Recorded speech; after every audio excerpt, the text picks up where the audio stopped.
महाराज विभीषण, आप प्रथा ही चिंता कर रहे थे। आपने मेरे लक्ष्मण का शौर्य और पराक्रम देखा? भैया, इसमें मेरा कुछ भी नहीं, यह आपके आशीर्वाद का प्रताप है। आप ये जानते हैं, फिर भी मेरा उत्साह बढ़ाने के लिए आप मेरी प्रशंसा कर रहे हैं।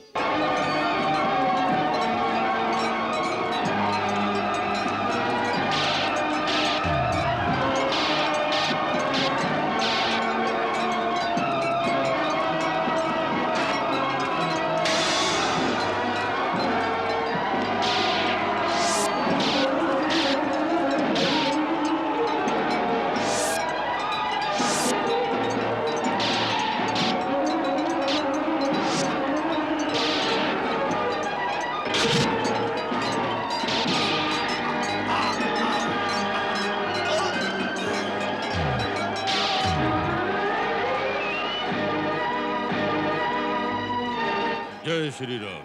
प्रभु, महावीर बजरंग बली ने रावण के शक्तिशाली पुत्र त्रिशरा को उसी की तेजधार तलवार से यमधाम पहुंचा दिया। मायावी अतिकाय और लक्ष्मण का घोर युद्ध हो रहा है भगवान।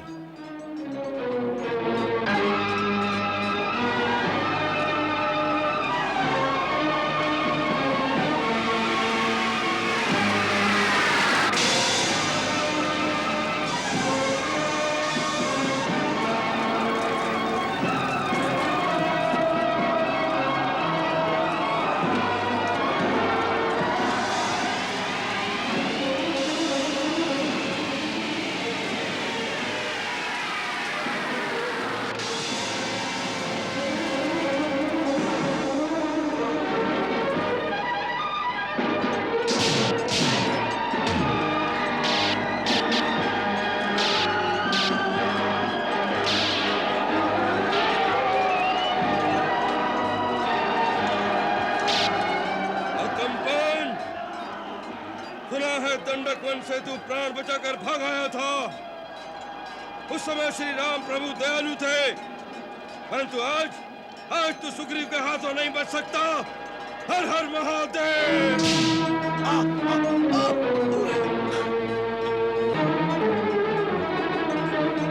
हर हर महादेव।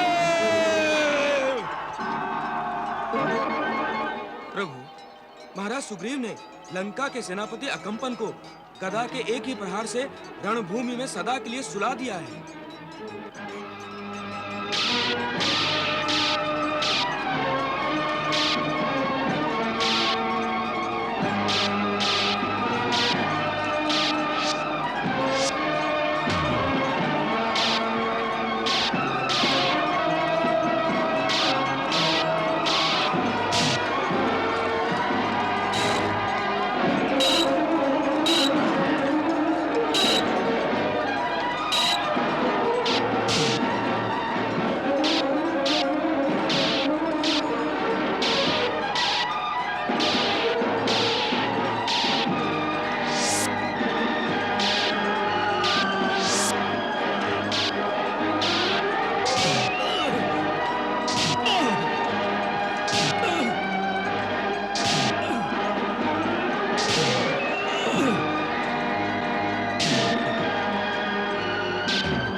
प्रभु, युवराज अंगद ने निकुंभ का वध कर दिया है।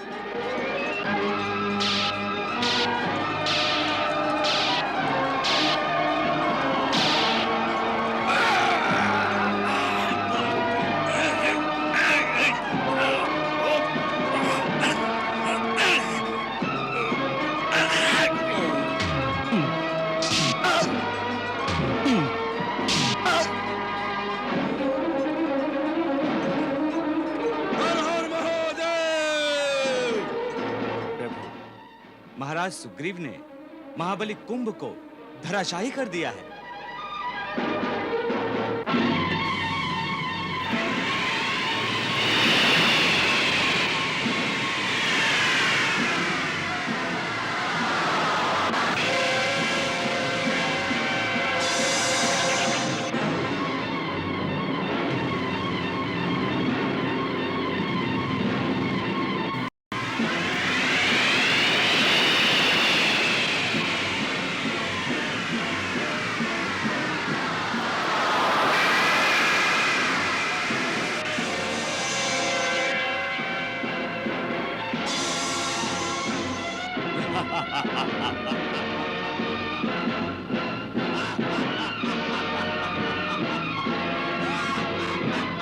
राजकुमार लक्ष्मण, शत्रु रथ पर है, आप पैदल हैं।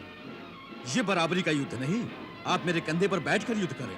नहीं हनुमान जी, लक्ष्मण के लिए ये सारी पृथ्वी एक रथ के समान है। आप चिंता ना करें।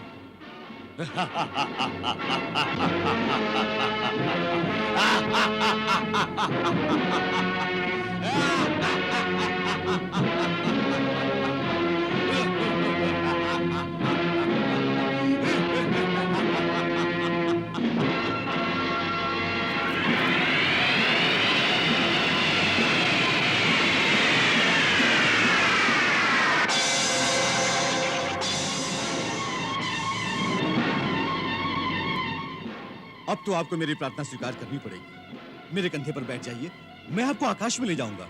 हनुमान जी, विलंब न करो भैया, ये मायावी है, अवसर से लाभ उठा लेगा। निसंकोच मेरे कंधे पर बैठकर इस मायावी से युद्ध करो।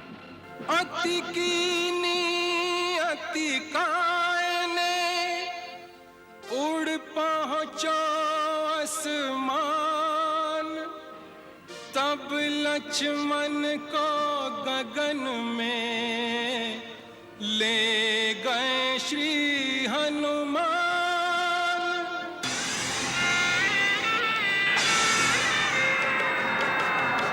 लक्ष्मण के तीर पे तीर चले, नहीं हो तो प्रभाव प्रहारन को, नहीं हो तो प्रभाव प्रहारन को।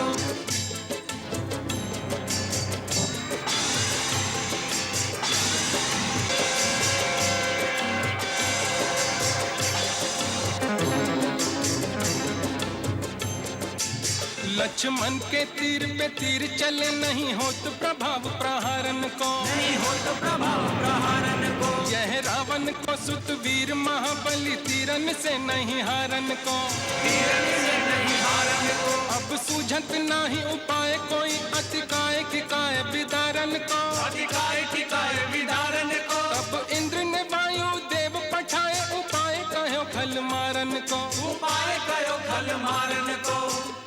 तब इंद्र ने वायु देव पठाए, उपाय कहो खल मार। प्रणाम पिताजी, दीर्घजीवी भव। सौमित्र, ब्रह्मा जी से प्राप्त दिव्य कवच अतिकाय की सुरक्षा कर रहा है। तुम्हारे शक्ति बाणों से इस कवच का भेदन नहीं हो सकता। अतः तुम इस समय स्वयं ब्रह्मास्त्र का प्रयोग करो।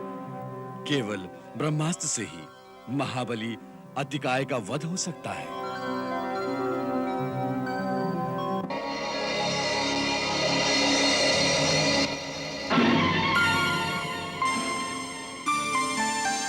ब्रह्मास्त्र किया संधान,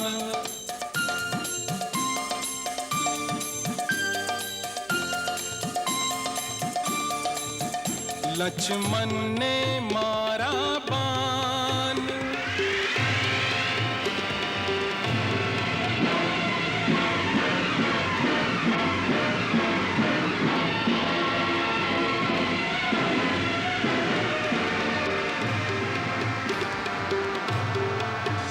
रथ सहित धरा पर आए गिरा,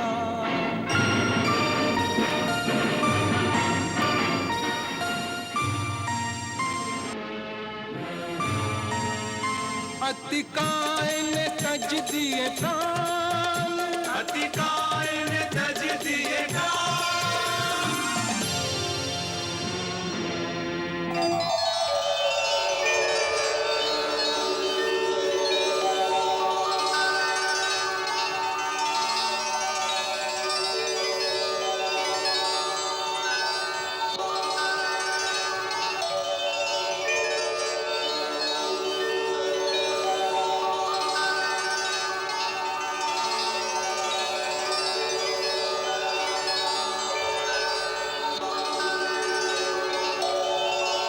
जिस प्रकार मुझे लंका से लाए हैं, उसी प्रकार तुरंत मुझे लंका ही में पहुंचा दिया जाए। मैं लंकेश का राजवैद्य हूँ।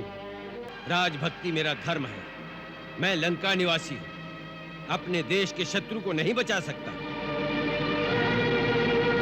नहीं विभीषण जी, यह सर्वथा अनुचित है।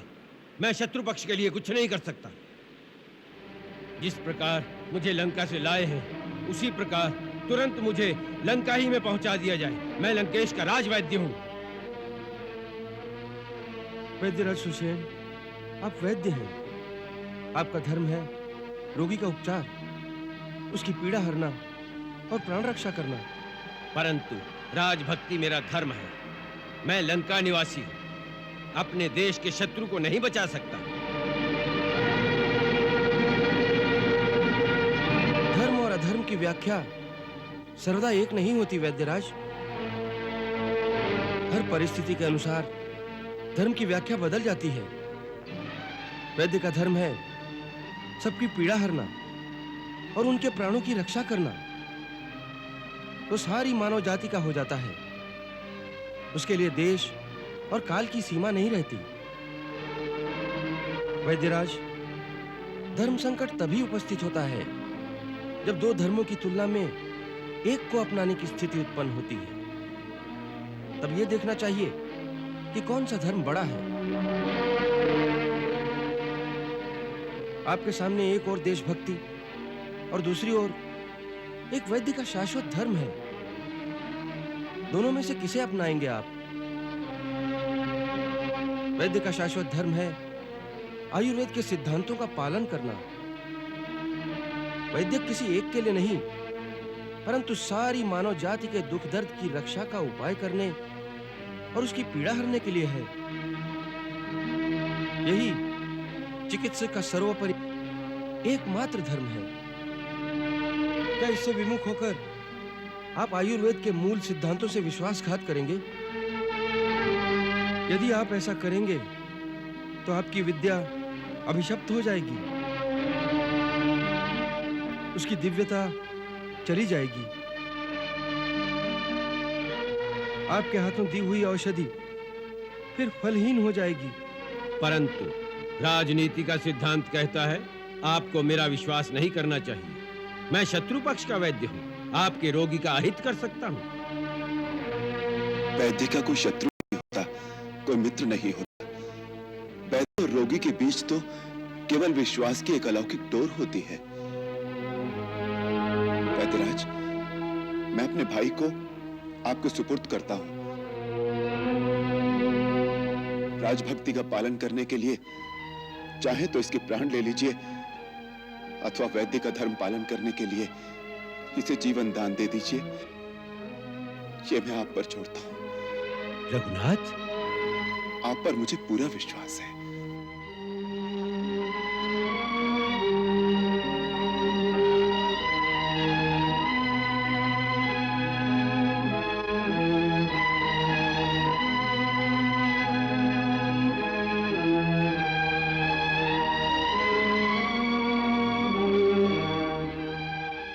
विलंब न कीजिए। आरोग्य दान और निष्काम भाव से रोगी का कल्याण ही चिकित्सक का एकमात्र धर्म है। इसी विश्वास से मैं आपको लेकर आया हूं। श्री राम प्रभु ने लक्ष्मण को आपके हवाले कर दिया है। अब आप इन्हें जीवन दीजिए या मरण, शत्रु मानकर व्यवहार कीजिए अथवा रोगी मानकर उपचार कीजिए।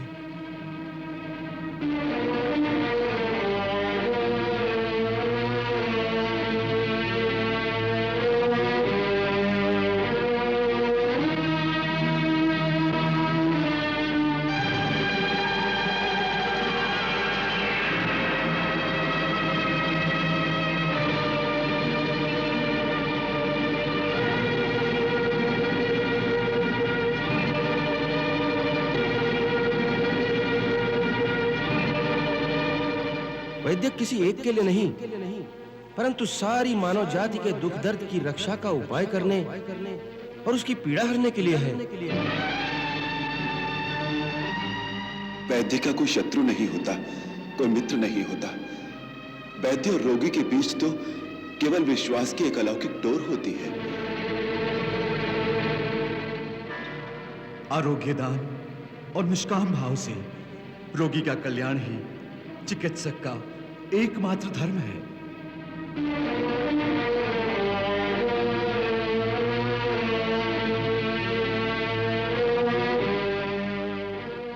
हे श्री राम, हे हनुमान जी, हे विभीषण जी, मेरी आत्मा को झिंझोड़कर जागृत कर दिया आपने। धर्म से विचलित होने से बचा लिया आपने। वैद्य और रोगी के बीच जो अदृश्य और अलौकिक संबंध होता है, भयवश उसे मैं भूल गया था। भगवान धन्वंतरी मुझे क्षमा करें, अपने रोगी को आरोग्य प्रदान करें, मुझे धर्म पालन की आत्मशक्ति प्रदान करें।